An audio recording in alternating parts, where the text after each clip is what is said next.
This is In the Cockpit. I know I promised a pilot's lounge with guests when I tweeted. We didn't do that. No, we took a week off for JohnCon, and during our mini convention with friends, which honestly, calling it a convention is hilarious. It was just 4 people hanging out. Yeah. But it was 4 people hanging out for 5 days, so it was excellent. Rather than doing things like Gen Con. So we definitely planned on recording a pilot's lounge at the very least with our guests who are here, but we did a whole bunch of other stuff instead. And so it's just us today reporting back. We had a good week off. Sorry we missed an episode during that time. However, I mean, I feel like we kind of earned it at this point, like over a year without like missing an upload. We might have like a half. Yeah, like maybe a day off, but I don't think we were ever more than a day off on an upload. Nope. Anyways, I'm Josh, one of your co-pilots. That's Justice, another one of your co-pilots. And today we're just going to hang out in the cockpit and talk about whatever. Namely, we're definitely going to be talking about The Green Knight, so if you haven't seen that, spoilers ahead. And we are going to be talking about The Suicide Squad. Not Suicide Squad, The Suicide Squad, the new James Gunn one. Yes, they both have the word "the" in front of them, separating them from other versions of themselves. Mm-hmm. But yeah, let's dive in. Where do you want to start? Let's hold off on The Green Knight and Suicide Squad and just talk about some anime we've been watching, and then like some TV we've been watching, and then we'll get to... Yeah, that sounds good to me. Only anime I've been watching recently is Jujutsu Kaisen. Jujutsu Kaisen, yeah. We almost done with the first season now. It's very, very good. Yeah, that's all I have to say about Jujutsu Kaisen. Yeah, no, Jujutsu Kaisen is just fucking dope. As far as non-anime I've been watching, I actually haven't been watching TV very much. Hell's Kitchen's finally back. Thank you. The Olympics are gone. I need to watch the newest episode. Yeah, that's it. That's it in non-anime, non-TV. Like I said, we've been very busy the last week. I don't know if I'd watched it before our last interstitial, so I probably haven't mentioned it. Oh, Owl House on Disney Plus dropped some more episodes on it, and I know I fucking ranted about it when I first watched it. And the new 5 episodes, not new, because Disney Plus is waiting a while, but the new to me 5 episodes, and new to most people who don't use cable services, because who the fuck uses cable? Or dish, or satellite television. Streaming services, right? That's what we use. It's only 5 episodes, and I think they're dropping it in chunks as, like, every 5 episodes. I think it's meant to be, like, I want to say, like, 20-ish episodes. But it's great, just like the first season, and I fucking love the show. The show's fantastic. Like, it's made by people who are on Gravity Falls and shit, and I'm just gonna... Yeah, it's perfect, man. Well, it's not perfect. Nothing to do with it. It's very close. Pretty fucking great. I did just remember... Since our last interstitial, we have watched an anime film, Words Bubble Like Soda Pop. It's good. Like the art is fucking fantastic. So the movie itself is good. The art is mind blowing. I spent the entire time watching that movie being like, God damn, look at those clouds. I spent the first half of the movie calling it Anime Mall Rats because it takes place in a mall and it kind of just follows some different characters and some of them are dumb and it's great. Yeah, it's a good film. It's on Netflix if you're interested in watching it. It's about a guy who writes poetry. Yep. And he has a classic phone swap moment with a streamer girl. Yeah, he writes haikus, not Sinryu, actual haikus. They are generally about nature. He does have a few Sinryu in the movie, but also, if you can't tell, we watched Sinryu Girl, and we reviewed that. If you haven't listened to that episode, you should go check it out. It's about a girl who only communicates in Sinryu, a form of Japanese poetry of a tanka, which haikus are a major part of. It's just a poem consisting of 575. A Sinryu is more about... We've already discussed the difference between haiku and Sinryu. If you want to know what it is, just go check out Sinryu Girl review.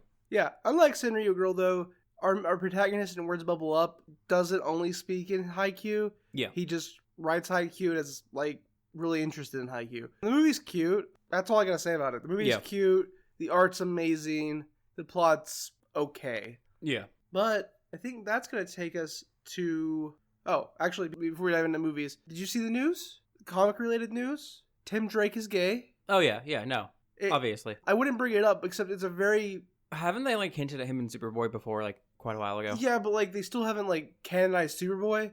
Oh, shit, really? Tim Drake goes on a date with one of his friends who, like... I am... Yeah. Like, I only bring it up because, like... I sworn fucking Connor and Tim had hooked up before. No, I might just be too... fandom. I just might be too exposed to fucking fandom of shit. And that sounds right. That's what I was about to say. Like, this is one instance of, like, large media corporations, DC Comics in this case, listening to the fans. Yeah. And, like, the entire fandom has been like, no, Tim Drake is gay. No. And he's been coded that way. and now it's finally canon. I mean, that means now the only heterosexual Robin we have is just Damian, right? I don't know about Dick and Jason's sexualities. Oh, no. Dick is bi, and I think Jason is. I have no idea. I do know that this is only the second gay Bat Family member. Yeah. Casey Kane being the first. I believe so. Yeah, but I thought that was cool that like DC Comics was listening to what their fans wanted out of the character, especially since Tim's kind of been in like a limbo ever since Damian got introduced, right? Like he hasn't really had like a character. Yeah, like, he has. His character is I am the next Batman. Fuck you. Well, yeah, but like within his own storytelling, his character's been kind of lost because he doesn't like have a direction. He doesn't see himself as Robin anymore because Damian's Robin, but like he's not. He's Red Robin. I mean Drake. I mean Robin. Oh shit, can't be Drake. That's my last name. Fuck. Exactly. Like he's been kind of lost and like. But I mean, now in Future State, he legitimately is the new Batman. Yeah, like in Future State. But anyways, that's us catching up with comics. We don't read a whole bunch of comics continuously, but we do like. I read more than he does. Yes, we do like follow the fandoms and like. I enjoy learning about comics more than I enjoy reading them most of the time because like unless the comic book arc is very very good. Yeah, comic books in regards to you, in my opinion, is very much like when I try to get you to watch an anime. It's just like. I have to guarantee you, well, this is this really good one, except in comics, this is the arc you definitely need to read. Nothing else fucking matters. Yeah, 100%. Because I'll be like, I just really want to read about Terry McGinnis. I'll go read through his entire history of stuff that I can find. Yeah, there's this giant swath of it that's just fucking shit. But I want to, because I like Terry, and it's just, well, to really understand all of this one, I gotta go read about this, and then I gotta go read about that, and then I'm just sitting around like, man, I didn't like that portion, but... Now it makes sense where I'm at with Future State Terry and stuff like that. Whereas I wait till somebody tells me, hey, you need to read this specific story arc. Yeah. And I'll be like, cool, thank you.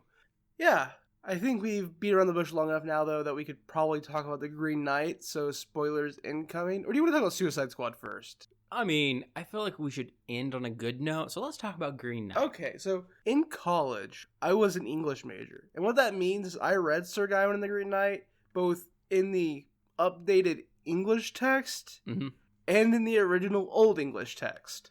I love that poem. It's one of my favorite pieces of Arthurian legend, just because it's so far outside of normal Arthurian legend. Like, it doesn't really have a lot of Arthur. It doesn't have a lot of the other knights. And in elementary school, I was super into Arthurian myth and legend, so like I read through all kinds of different fucking stories. I didn't obviously read the Old English fucking version of Gawain and the Green Knight when I was in like fucking 3rd grade, but I have read that. And it's one of the stories from like Arthurian legend that I'll like reread every few years. Like I have a copy of the book, a copy of the story. It's translated into modern English by Tolkien. You have a copy that you had from college that I've also read because, I mean, different versions are slightly different, why not? Yeah.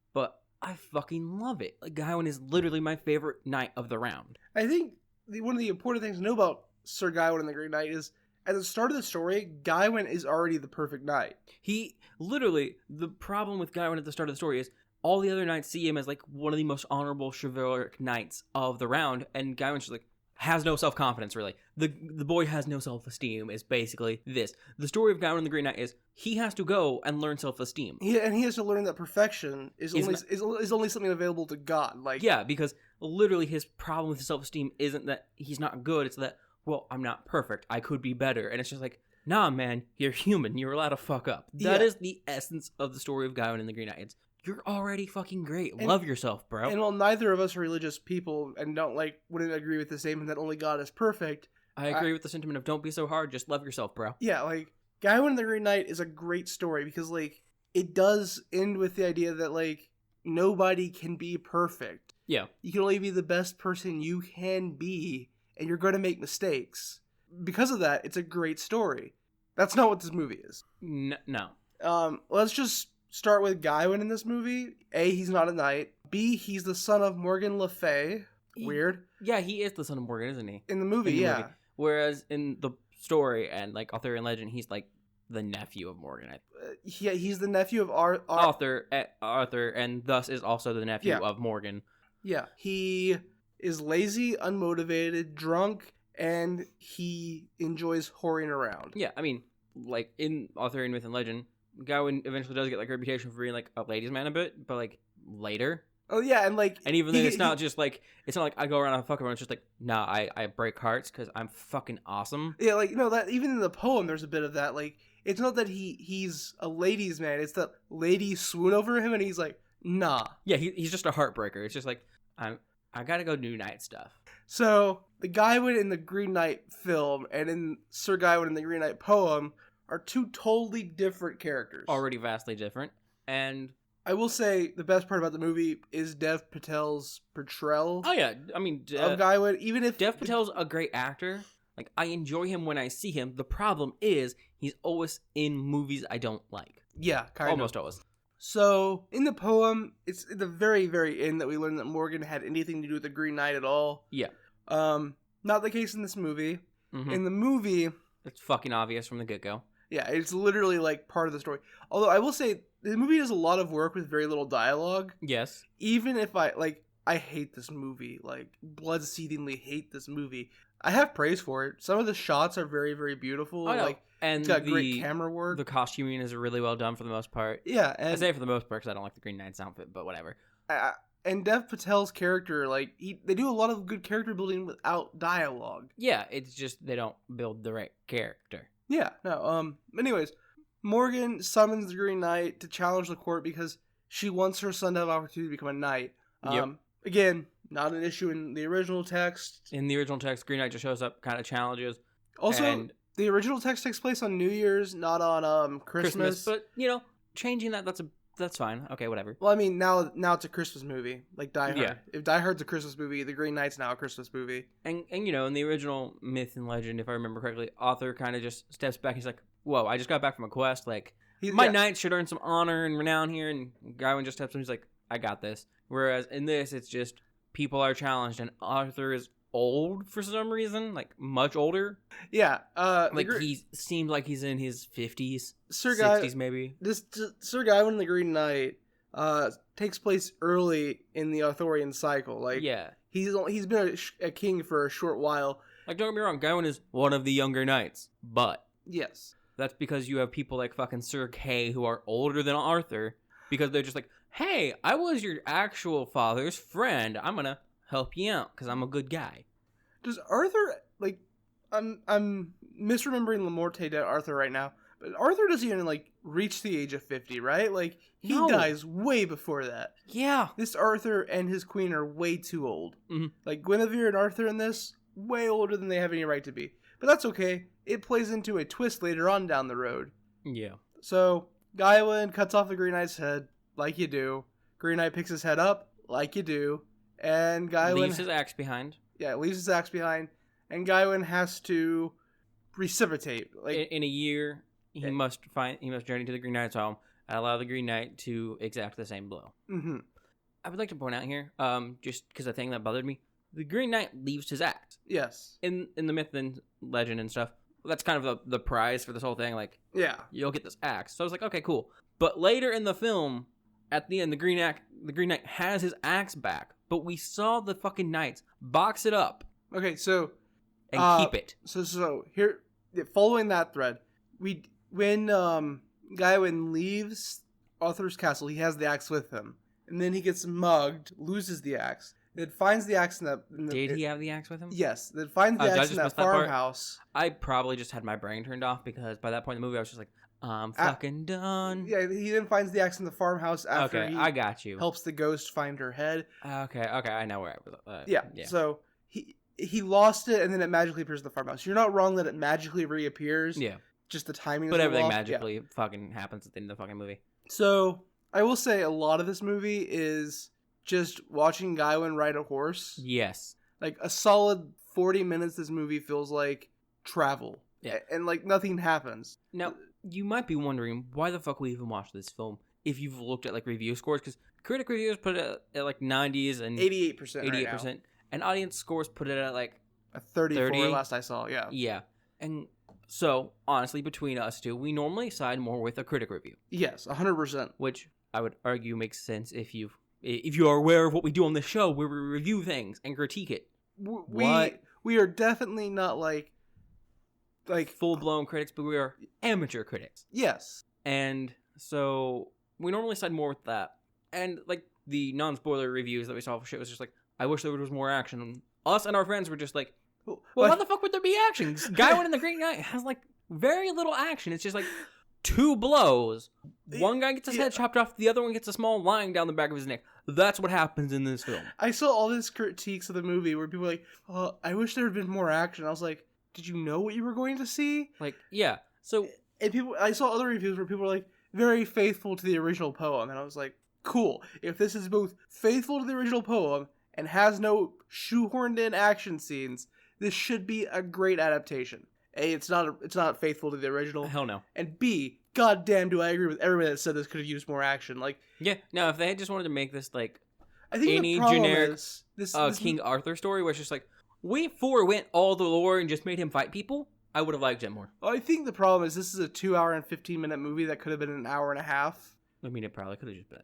Oh, we get down to an hour and a half by taking off the shit that the back half of the fucking film there. And we take off the other half hour by cutting all of the horse shots where he's just riding the horse in half. But we add an extra half hour back when we fix the fucking game of gifts. Oh yeah, true. So during Gawain's travels, he is accosted by some thieves and left with nothing.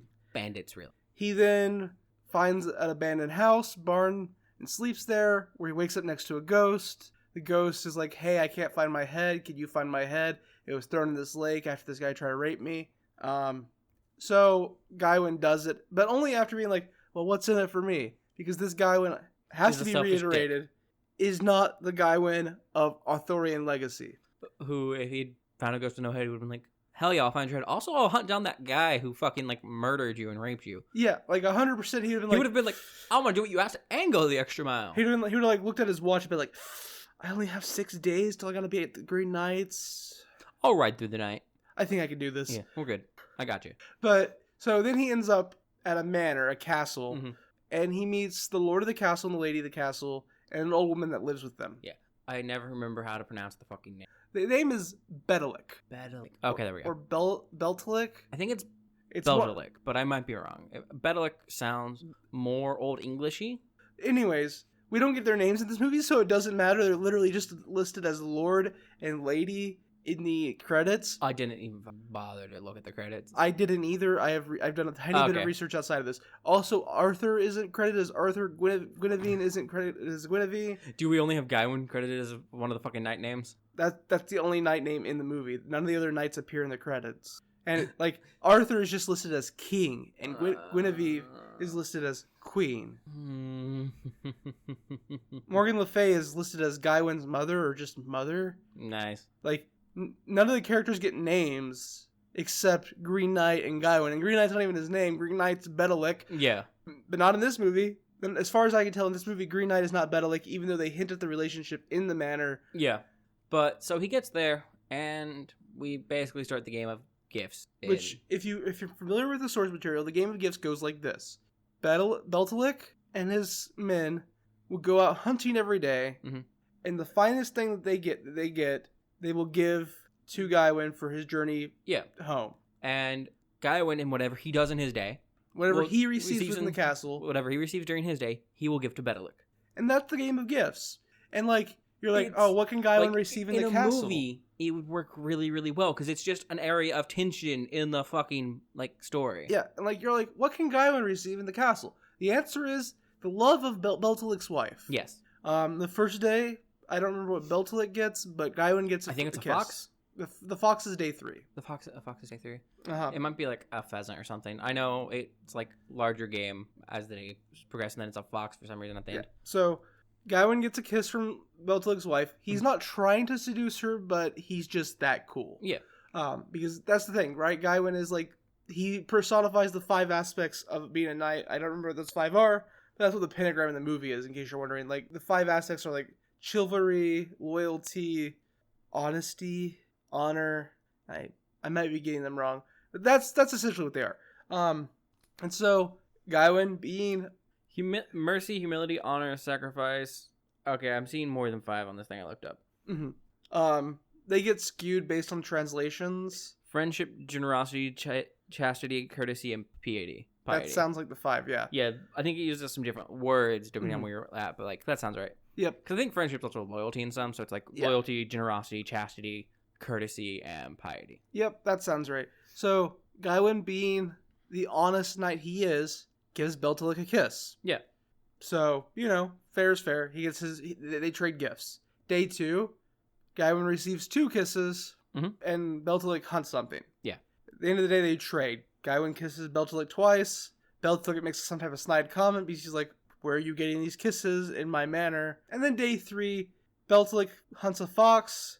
Gawain gets 3 kisses from the lady, but she also gives him her corset, which she claims is magically enchanted to prevent harm. Yeah. I should mention in the movie, Gawain's already received a corset like this from his mother, Morgan Le Fay, at the beginning of the film, but he lost it when the thieves beat him up. Mm-hmm. And she put like a small little leather piece on it that was clearly meant to be an enchantment to keep him safe so he wouldn't die, blah, blah, blah, blah, blah. So we should then go back and mention the blind woman that lives with Beltalik and his wife is Morgan Le Fay. Yeah. In the poem, it's Morgan in disguise because Beltalik is the Green Knight. In the poem, is it Morgan in disguise, or was it Gawain's mother who also does some witchy stuff? No, it's Morgan in disguise. Okay, it's been a while since I read it. In the movie, it's also Morgan in disguise, so that much lines up. But the reason why Lady Beltalik has this sash is because Morgan made it for her too. Yeah. So on. And she gives it to Gawain so Gawain can survive the blow of the Green Knight. Mm-hmm. Now, when they trade that night, when Beltalik and Gawain trade, Gawain gives him the 3 kisses, but because Gawain is afraid for his life, he breaks the 5-point rule of being a knight and lies and keeps it for himself. And Beltalik kind of knows because the game's rigged. He knows what his wife's gonna give Gawain before he leaves for the hunt. Yep. Because it's a test of Gawain's. Yeah, and let's be real. Gawain, no matter how good of a knight he is, he's scared to die. Yeah. He's a young man. Yeah. So yes, he keeps trying his to prove his worth. He's just and he lies. And then when he confronts the Green Knight the next day, because he rides out from Beltalik to confront the Green Knight, the Green Knight's they have this moment where they talk about honor and what it means to be a knight. Mm-hmm. And Gawain does give up the corset. Yeah. He fucking comes clean on it. He's just and in return, the Green Knight, when he does bear down the axe on Gawain's neck, stops it short and just gives him a cut on the back of the neck. Yeah. There are some false blows, and I was appreciative of that in the movie. In the movie, there are 2 moments of false blows where the knight goes to swing and Gawain chickens out a little bit. Yeah. He doesn't chicken out so much in the poem. He does flinch. Yes. And actually, that was one of the best parts of the movie is they took that line directly from the poem. Did I flinch when you swung? Yeah. Yeah. So from here in the poem, it's very, very little left to the end. Basically, Gawain humiliated and ashamed, but also still vaguely now understanding. Mm-hmm. And then takes the corset, wraps it around his arm, and rides back to Camelot. Yeah. Well, before that, we do get Gawain and Beltalik speaking about how the Green Knight was a visage conjured by Morgan Le Fay, and his job actually was to kill him, and he's just I couldn't do that. Yeah. You're too good of a man to kill for this. Yes. And so he rides back home, and then depending on depictions, sometimes his arm is all rusted because he rides through, sometimes that's normal. But in almost all of them, he has the corset around his arm, and then the other knights join him in, noting his honor and piety. Literally, even Arthur fucking slaps one on. It becomes a symbol of, the imperfection of man. Yeah. And it's this idea that no matter how prestigious the Knights of the Round Table may be, they are still human. God, it's such a good story. Which, if you tie that into the rest of the Arthurian myth, works so fucking well because the eventual downfall of Camelot is really from within. It's from the Knights of the Round. Well, it's because Lancelot's been... Well, Lancelot, but Galahad fucks up. Percival's kind of an ass. Rob and Kay, everything just gets fucked. It's such a good infighting. Story. Mind you, the infighting is facilitated by a magic lady, but they start infighting. Yeah, it's such a good story. But in the Green Knight, the film... We now have about an hour left of the film. It's about 45 minutes, but God, is it way too much time because we get this on the second axe swing. Before Gawain has come clean about the corset, the second axe swing, it's coming down, and suddenly Gawain has the image of himself riding home. Yep. Oh no, he doesn't have the image. He runs away. Mm-hmm. The Green Knight swings his axe, and Gawain's I can't do it, and bolts. Like a coward. And he runs away home, claims he did it successfully, and Arthur gets sick and dies without an heir. So because Gawain is the nephew of the king, he becomes the king. That is not what would have happened, by the way. If he was such an easy heir to the throne, the fall of Arthur would not have been the issue that the fall of Arthur was. Yeah. Like, 100% Arthur and Guinevere die there. The entire kingdom is erupting into, like, violence for the throne. But anyways, Gawain ascends to the throne. He has a baby with his whore. But he steals the baby from her because... He takes a wife from someone else. Yeah, it's the same actress that played the ghost without the head. Yeah, it's just not actually the ghost, obviously. Yeah. And he eventually grows old, and the kingdom falls apart to war and, like, other issues. And as the enemies during the war bang on the door to the castle, he starts pulling the corset from around his waist because he's been wearing it this whole time. Yep. And then his head falls off because he got chopped on the neck, but, like, it didn't have any effect because he was wearing the corset. Yeah. And that's the end of this, but then he suddenly snaps back because this has all been a vision or a dream or a fantasy, and he looks up at the Green Knight and he's like, okay, let's do this. And Green Knight goes, off with your head. And that's the end of the movie. That's the end of the movie. A lot of people are like, oh yeah, obviously he dies here because, like, this is a direct parody of a Martin Scorsese film. Which, if it's a direct parody of a Martin Scorsese film, it's not true to the fucking poem. I don't remember the name of the movie, but it's about Jesus Christ, and, like, he's up on the cross and he's given an opportunity to live life even after being crucified, and he lives this life. I know what you're talking about, yeah. And, like, on his deathbed, his apostles come to him. I've seen it. It's not a good movie. And on his deathbed, the apostles come to him and they're talking to him, and Judah is like, obviously, the person that gave you the opportunity to live this life and not die on the cross was Satan. Like, that was obviously Lucifer in disguise, and you fell for his ruse. And then we cut back to the beginning of the movie where Jesus is on the cross, and he dies on the cross. Similar to this movie where, like, we get that fantasy play out of Gawain, like, living this life and then realizing he has to die here.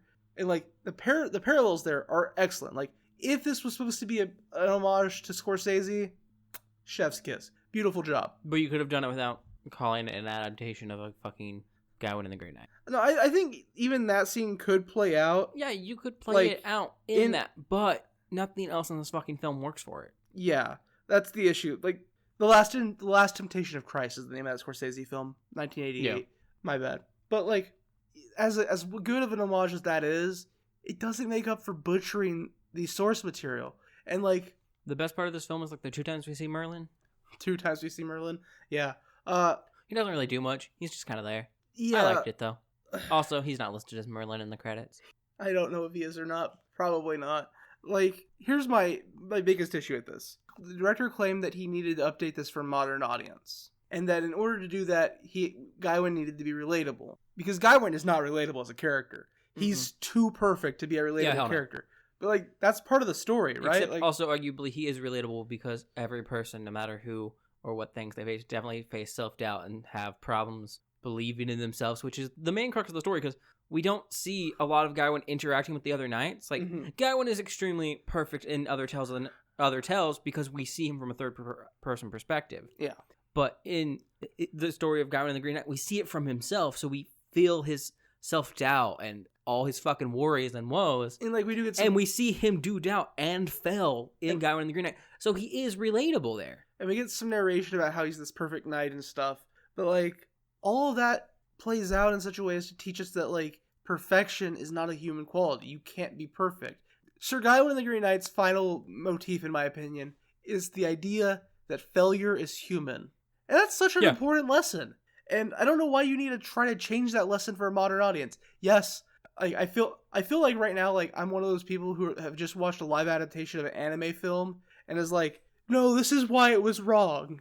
But, like, the movie was bad even if I, like, didn't know the poem. Yeah. We got tens of minutes of no dialogue riding on horseback, which all looks very pretty, but, like, is very boring. Yeah. And even if you look at it from, like, more scholastic-based things that I've seen talking about Gawain and the Green Knight, the 2 other main themes that I've seen people talk about aren't even just by this movie. The 2 other main themes I've seen are the nature of chivalry, which is completely ignored because we don't have a chivalrous fucking character at all in this. Yeah. No, and the other one is letter of the law. Yeah. Because of... Gawain didn't have to decapitate the Green Knight. The game was, whatever blow you deal me, I will deal you. And then in the Game of Gifts, it's even more because, like, in the poem, in most translations I've seen, we see the Green Knight and better to use the word covenant a lot. Yeah. Which refers to a compact or an agreement. Yes. Generally at that time period for illegal sins. So 2 other main themes aren't even addressed in this movie. So what the fuck are you updating? You're not hitting any of the main themes I've seen anyone talk about for Gawain and the Green Knight. Look, the movie looked good. Yeah. It was acted well. It doesn't, I feel like as a fan of the original source material, it doesn't do justice to the original source material. And viewing it trying to view it objectively, it's not a good film. And actually, I think there's not really anything happening. So, we went to see this. We went to see it during our John Con event. Yeah. And it was me, Justice, our friend Chris, who's been on the podcast before, and our friend Hunter, who's been on the podcast before.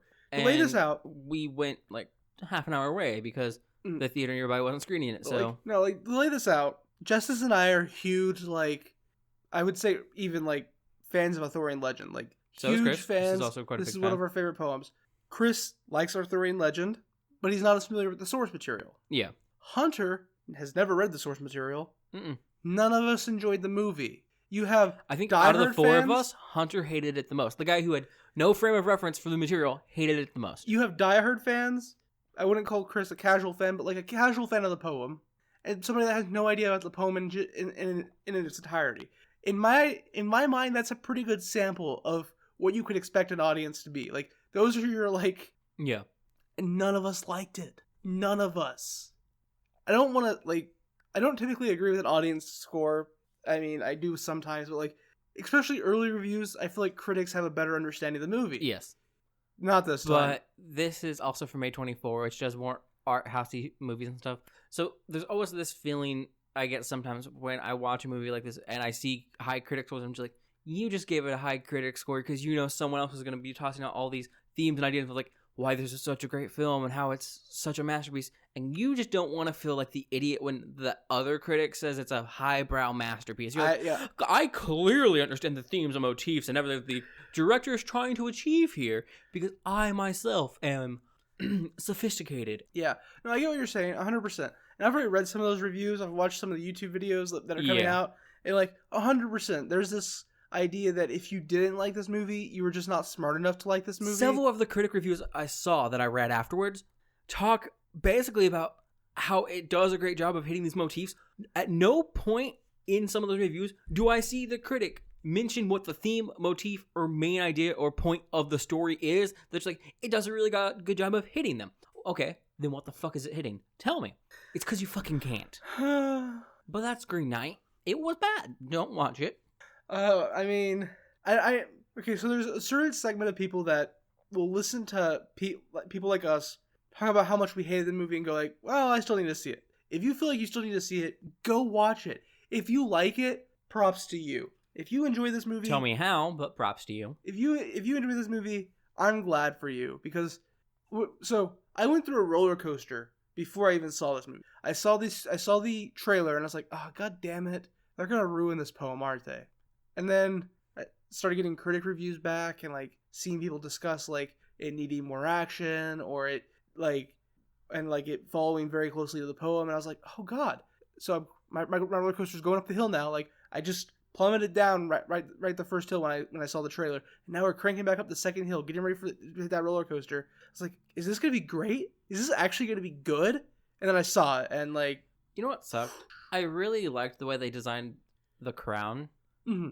It was a really great crown design, and would fit for a bunch. It's not the generic crown design. To be fair, it has the good generic crown design, the classic blocky, but it has the halo on the back, basically, that you see in some older, good fucking art for to kings be fair. And shit. And I was just I really like that crown. The moment they fucking put it on Gawain's head, I was I'm gonna fucking stab someone. I nearly had an aneurysm. I was like, the fuck is this? The fuck is this? Mm-hmm. Anyways, though, let's talk about a significantly better movie. Suicide Squad? The Suicide Squad. Oh, yeah. My bad. Suicide Squad was kind of garbage, too. Yeah, they fucked up Enchantress. I fucked up. But The Suicide Squad, hella good movie. God, it was so much fun. James Gunn can direct a fun movie. You know what? The Green Knight, definitively not fun. The Suicide Squad, definitively fun. Yeah. I will, right off the bat, say I am a lot less familiar with quite a number of these characters than I was with the characters on the Suicide Squad in the DC's first attempt at it. My knowledge of the source material for this movie, nearly non-existent. I know who Starro is. I know who some of the characters are. I don't know, like, their in-depth motivations, and, like, I didn't spend weeks reading and studying the original source material for this, but it was much better. So the Suicide Squad movie starts out with reintroducing us to some characters we've already met before, namely Boomerang and Harley Quinn, as well as introducing a whole bunch of new characters to us. Blackguard, Weasel. People I was familiar with out of this original lineup that they showed in the beginning. Savant, Harley, Boomerang. I knew Blackguard. I didn't really know much about him. Rick Flag, obviously. And Flag. Yeah. Other than that, I was like, I remember Weasel existing. Also, Flula Borg's character looks pretty like something I've seen before. Also, was that played by Flula Borg? I might be wrong off the top of my fucking head. But, like, the movie opens up by introducing us this new... also, I knew TDK because, well, he's just a joke. So, the movie starts by introducing us to these characters and then shipping them off to do a mission in Corto Maltese. Is that the name of the country? Yes. Yeah. And as soon as they get there, they're immediately under attack because it turns out these guys have just been a distraction for the other Suicide Squad who's invading Corto Maltese. Which has more people I'm familiar with. I know Ratcatcher. I don't know Ratcatcher 2. I assume she actually exists in the comics, but I was aware of Ratcatcher. I vaguely know Bloodsport. I fucking know Peacemaker. Yeah. I don't know him super well, but I know Peacemaker's entire gimmick. Well, this was the great thing about watching it with Chris. I know you fell asleep the first time we watched it. I did. But that's just because you were insanely tired and we were all insanely drunk. And I let people stab me with stuff that made my body weak. Oh, yeah. You had your COVID shot. Yeah, worth. But that was the great thing about watching this with Chris. Yeah. Also, they had Mongal in the first group, who I was just like, she shouldn't die so easily. Oh, shit, she's dead super easily. That doesn't. I'm okay with it. Whatever. Because Chris is, like, nearly a comic book encyclopedia. Like, yeah. Anytime there was a question from me or Hunter about a character, he's like, oh, yeah, da-da-da.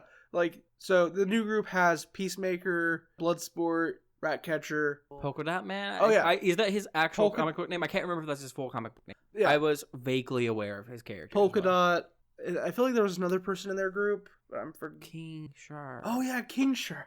Who I was vaguely upset by because Nanawe is actually kind of dope, and in this he was just Nanawe stole this movie. He was so good. Oh no, he was great, and I was just like, but Nanawe is not that dumb. You know what? It's better than what they did to Killer Croc. I'm cool with this. This is fun. So, the first group that we were introduced to, the Harley Quinn, Rick Flag group, were literally just there as distractions. Yeah. Most of them are immediately murderized in very bloody, gruesome fashion. Again, James Gunn knows how to make a movie entertaining. Eventually, Harley Quinn and Rick Flag both survive that, meet up with the other group, and we get a hella good film about the Suicide Squad invading Corto Maltese, attempting to take it over. And we also get Peter Capaldi as the Thinker. Yeah. Which was fucking dope. And like, I was actually just surprised to see the Thinker in a DC thing. Like, so... Like, actual movie. They're there to, like, get the information that Corto Maltese has about Starro. Project Starfish. Yeah, Project Starfish. But in doing so, Starro is released, and Corto Maltese starts to get its ass kicked by a giant starfish alien. God... Starro being the main villain of a movie, not something I would have ever predicted. A secondary villain, really. That's fair. Thinker and the leader of Corto Maltese are probably the primary villains. Yeah. Starro is just what happens when your party, when you're running a tabletop RPG, finish off your big bad too quickly, and she's like, that was too easy. Red Dragon. Yeah, because the leader of Corto Maltese, like, Harley Quinn's captured, Rick Flag meets up with the other Suicide Squad group. That group attempts to rescue Harley, but by the time they rescue her... She's already broken out because she's Harley. Oh yeah, she's killed the leader of Corto Maltese and escaped. And she kills him for an excellent reason. Like, he's talking about, like, ruling the world and shit. Marrying her. And she kills him and she's like, sorry, I learned too much from my last boyfriend about, like... Like, if I was going to get involved in a relationship, I'd watch out for red flags. And killing kids is a pretty big red flag. God, she's so good. Apparently, Margot Robbie might not be Harley Quinn going forward in the future. I don't know what the issues are surrounding that. That was a news headline on my Google feed yesterday. Kind of sad. Really sad, because she fucking nails it in this movie. When they actually give her good Harley dialogue and things to do, she's fucking great. Yeah. So it's almost like the problem with the first Suicide Squad movie wasn't the actress fucking writing. This is her third outing as Harley, though. I know. There's the Birds of Prey movie, which I know she was not great as Harley. Was it Birds of Prey? Maybe I think that was the name. There's another Harley movie. I totally missed it. I need to watch it at some point. She was good in that one. I think it's Birds of Prey. I might be wrong, but she was a good Harley. I had problems with some other characters, but she was a good Harley. Yep, and we haven't even mentioned it yet, but Bloodsport is played by Idris Elba. Yes, and he's excellent the entire time. I know you loved John Cena as Peacemaker. God, I love John Cena as Peacemaker. It's the best casting John Cena has ever received. I mean, I think he got pretty good casting in 12 rounds. If you'd said Daddy's Home or Cock Blockers, I would have agreed. I also think he got pretty good casting in The Marine. By which I mean both 12 rounds and The Marine. The role was just made for him because WWE was doing Yeah, but both those movies are terrible. I know. 12 rounds being less terrible. I know. Anyways, John Cena did such a good job as Peacemaker that he's getting a spin-off TV show. So, bam! Damn. Yeah, I'm so excited. I'm cool with it. But yeah, Peacemaker is an excellent, he thinks he's a hero, right? And he's willing to do anything that he has to do for peace. To maintain peace, yeah. Including killing his own allies. Mm-hmm. God, he's such a good character. Peacemaker was equivalently, I think, just DC's retaliation to Punisher. Or Punisher was DC's retaliation. Was Marvel's retaliation to Punisher. They feel similar, yeah. But yeah, so there's a bunch of stuff we're skipping over here because, honestly, you just need to watch this movie. It's a lot of fun. But we eventually get to Starro and Polka Dot's death, which is hilarious, but also great. Because the thing about Polka Dot is he's always wanted to be a hero, right? Polka Dot Man. He was raised to be a hero, and, he always wanted to be a hero, but, his mother was very abusive and has caused some really prominent psychological damage. He murdered her, and he murdered a bunch of other people because he thought they were his mother. Mind you, I would just like to point out, though, out of the entire film, we do have the most important character appear, and that is Calendar Man. Yeah, Calendar Man gets a brief cameo, and there's a bunch of Batman villains that get tiny cameos. Yeah. In the Suicide Squad area of the prison. Because we also get a background for Bloodsport, and by the way, they go out of their way to make Bloodsport literally almost the exact same thing as Will Smith's Deadshot. That's actually basically what it is. Yeah, no, they go out of his way. He has an estranged daughter. He is being manipulated by what's her name? The person that leads Suicide Squad. Waller. He's being manipulated by Amanda Waller by threats against his daughter, just the same way Deadshot was. They go out of their way to make Bloodsport, make it clear that Bloodsport is this movie's Deadshot. And honestly, very good, very enjoyable. He's also a much better character than the first Suicide Squad's Deadshot. Which the first Suicide Squad's Deadshot is very hard to parse because he's played by Will Smith, and we're meant to like him as a person, and we're meant to sympathize with him, and they do. It's so dissonant when you remember, oh yeah, this dude's a paid murderer. Mm-hmm. Bloodsport doesn't have that. We don't have the issue with trying to sympathize with this man. No, he's just straight up about what he does. Yeah. And problem with the whole Will Smith Deadshot thing, it feels very much like just one of those movies where this big star gets cast, and because it's that person, they're not allowed to do any wrong as the good guy. Mm-hmm. Because Deadshot's a shitty person in the comics. Yeah. Straight up a shitty person. He's a loving father, but a shitty person in the comics. Yes. And that's fine. You can be a shitty person, but care about your family. Will Smith can't be a shitty person, though. No. Anyways, Project Starfish, they were only sitting in the Corner Maltese to get the data for Project Starfish. But when Starro busts out and start mind controlling people, the team was no, we have to stop this monster as well, because literally it's a kaiju at this point. And Amanda's screaming at them, telling them to exit, meet back at the extraction point. And then Amanda Waller's own people club her over the back of the head so that the Suicide Squad could do what they do and defeat Starro. Oh yeah, also this entire movie, Harley Quinn's been running around with a javelin because a character named Javelin, Flula Borg's character, gets killed very early on and is here, take this, you're the only one. And she's I'm the only one that can what?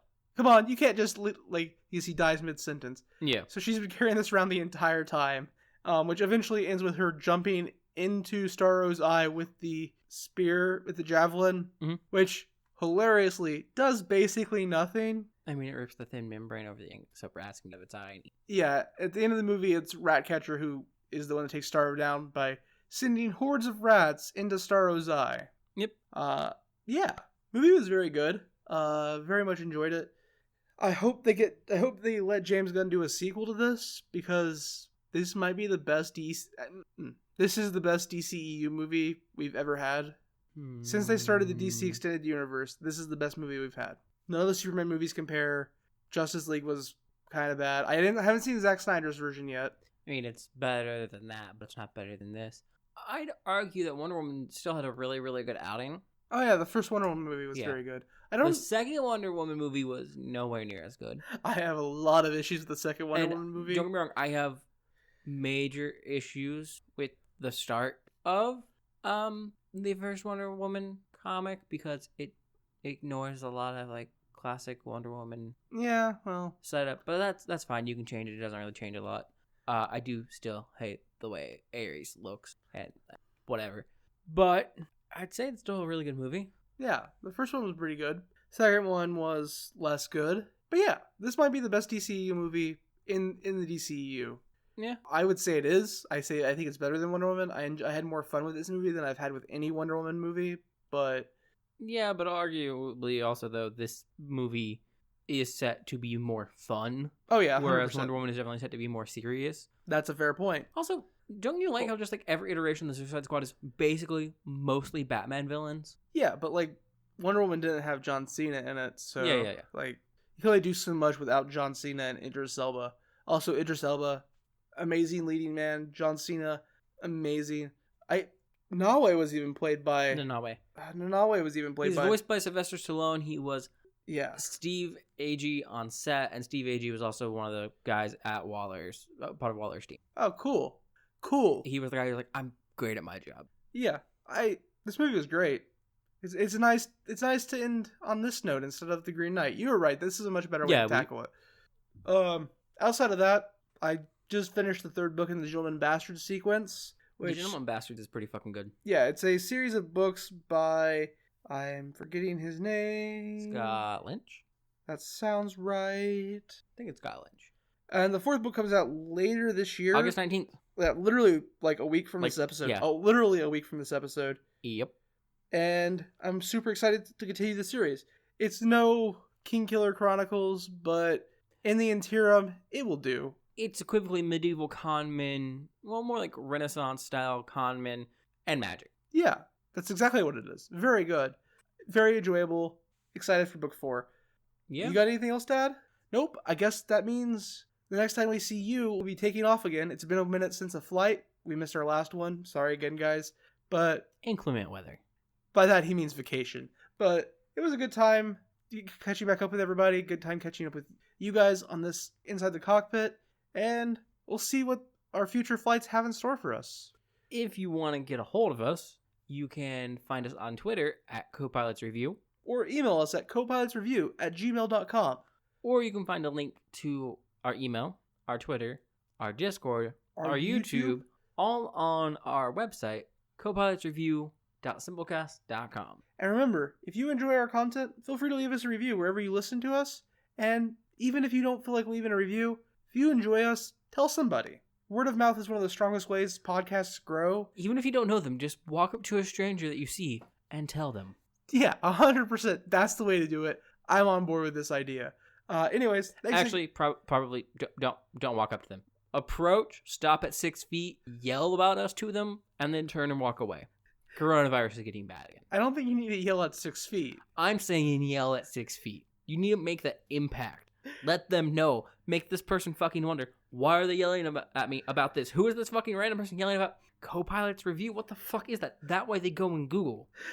Anyways, thanks again, guys. We'll see you on our next flight.